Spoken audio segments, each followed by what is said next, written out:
Action! Sorry, before the action, coffee. Action! Welcome back to a new episode of Ask an Adventurer. Question 1. Are you still going to the South Pole? I spent 5 years chasing an expedition to the South Pole with my friend Ben Saunders. In the end, I had to pull out of the expedition and I didn't go. It's my adventuring regret of my life, but I don't think I'll be going to the South Pole anymore for at least a couple of reasons. One, I don't really have the hunger for 100 days of brutal misery anymore. Two, I don't really have the appetite to try and chase hundreds and hundreds and hundreds of thousands of pounds of sponsorship for an adventure. Three, I don't really want to burn masses of jet fuel flying to a pristine wilderness and then make it a slightly bit worse than it was if I'd never been there at all and I just left it alone. Four, I want my adventures to be trying to encourage other people to have adventures, and going to the South Pole is fantastic and inspirational and motivational, but it's not actually going to get anyone out of their front door to get more fresh air, spend more time in nature, learn to care about the environment a bit. So I suspect that ship has sailed, sadly.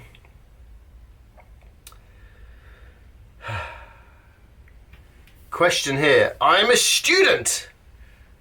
My parents have bad thoughts about me travelling alone. Also, how do you manage your money? I set off and cycled around the world on my own. And my parents, they didn't sort of massively encourage it, but they didn't discourage it. And with hindsight, I'm very grateful. It must have been a very weird feeling for your young, darling, handsome boy to set off into the world being a bit of a clueless idiot. It requires a lot of trust.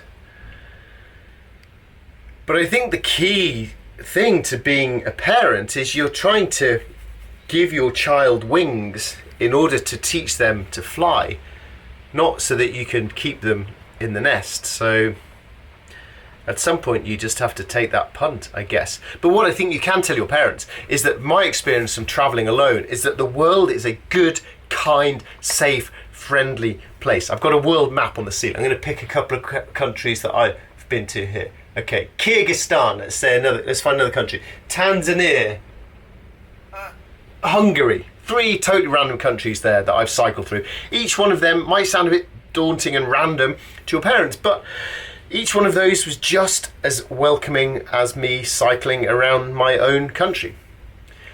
But you also need to sort of give them some consideration in their worries. So why don't you maybe start by trying to negotiate a short solo adventure, cycle from your home. You say you're a student, cycle from your home to your college, if that's a few days away, and camp along the way and start to build up some adventuring skills and some communication skills and some dealing with people skills, so that they start to believe that you're more prepared for the adventures to come.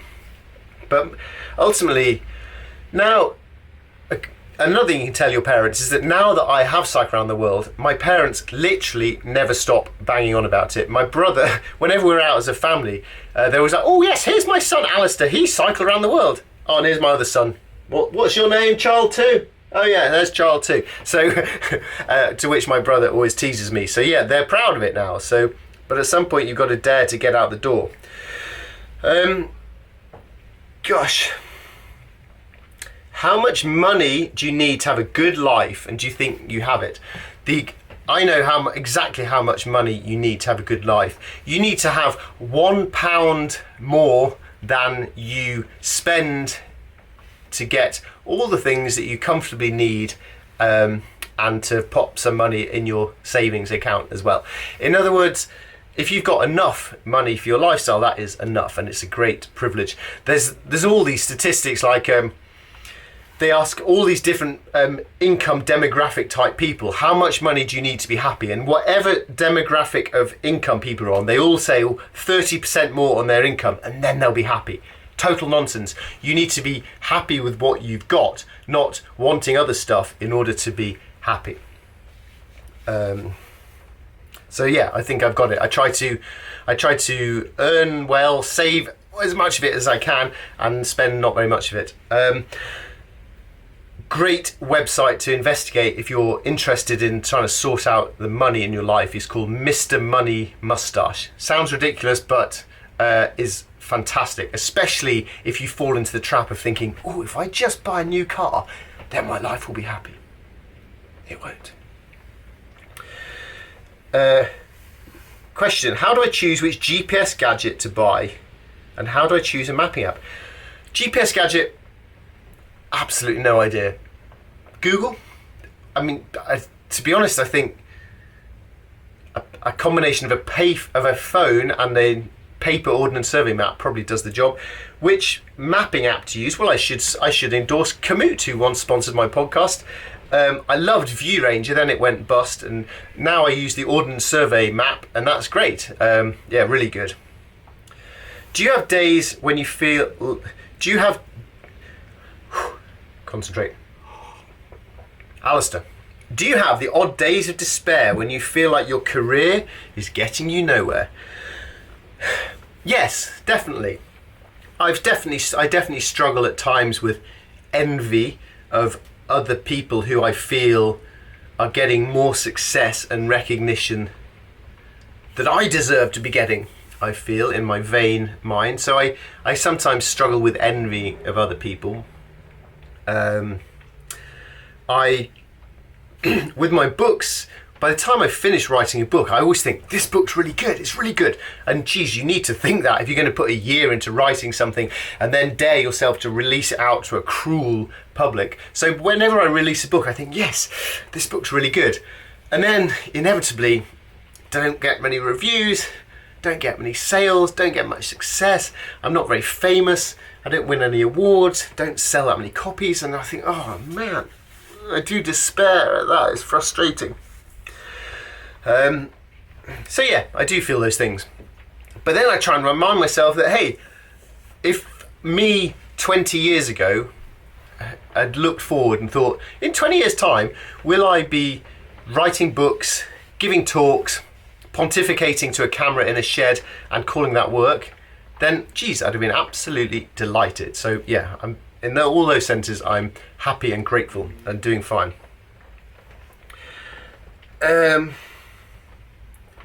Golly gosh, given the worsening climate situation across the globe, the physical, mental and economic impacts of the current climate, the eroding trust in democracy in much of the Western world, are we all feeling despair yet? What's the most important thing we as the people who want to care for people and planet can be doing right now to remain positive and to contribute to stopping these negative things? Have I mentioned my book, Local, recently?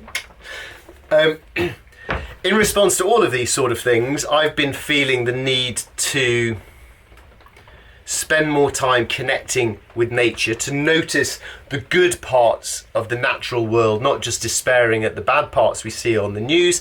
And going walking in my woods and seeing the seasons change and evolve helps me realise that, wow, nature is beautiful, it's around me, and it's all, you know, there's good stuff around, there's cause for optimism and hope. And I know that that makes me feel better. And I also believe that trying to get more people to spend more time outside, paying attention to it, will help more people become connected to nature and to start to care for it. And once you care for your local nature, you can start to protect it, campaign, be a bit more evangelistic, and then that can start to change things on a global level as well. So what I think we could do right now is go for a walk in your local woods, appreciate the beauty that is all around you, figure out what aspect of your local environment concerns you and you care about, and then get active in doing something to change that.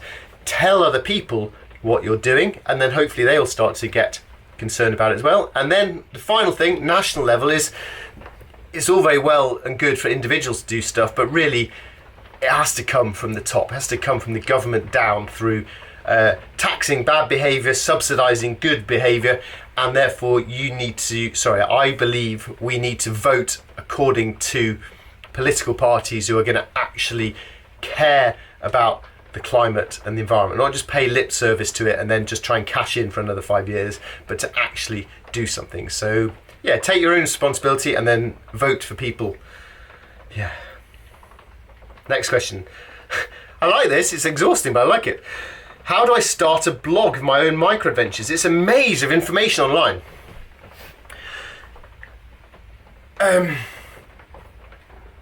It doesn't matter what platform you want to do it on.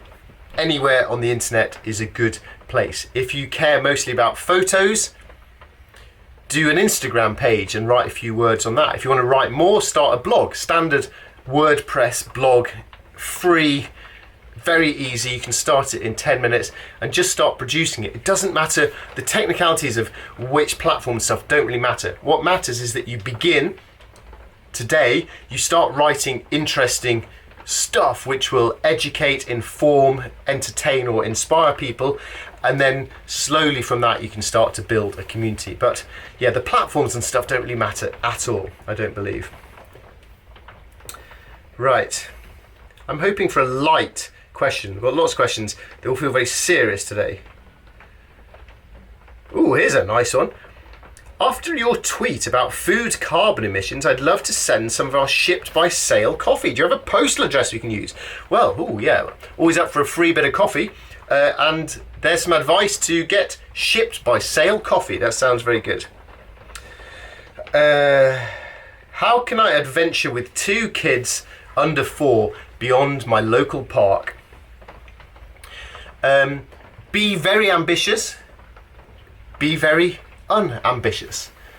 And by that I'd suggest then go to somewhere beyond your local park that's quite wild. I don't know where you live, the Scottish Highlands or the Rocky Mountains or something. And then from that, then be very unambitious. Don't try and feel that you have to be having your adventure. It's an adventure for the little kids. Get a tent with lots of snacks, lots of warm clothes. Do a very, very, very, very small walk to pitch your tent somewhere in the wild and just spend time out there chasing bugs, looking at the stars, and you will have a wonderful and memorable time. I'd also bear in mind though that if your kids are under 4, wonderful though it is, they're probably not going to remember it too much either, so make sure you remember it for yourself, because it'll be very valuable to you, I'm sure.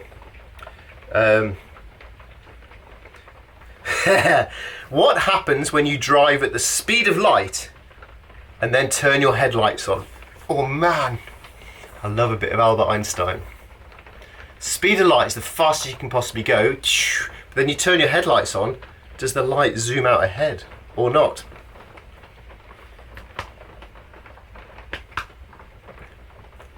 No idea, but I love trying to vaguely imagine it.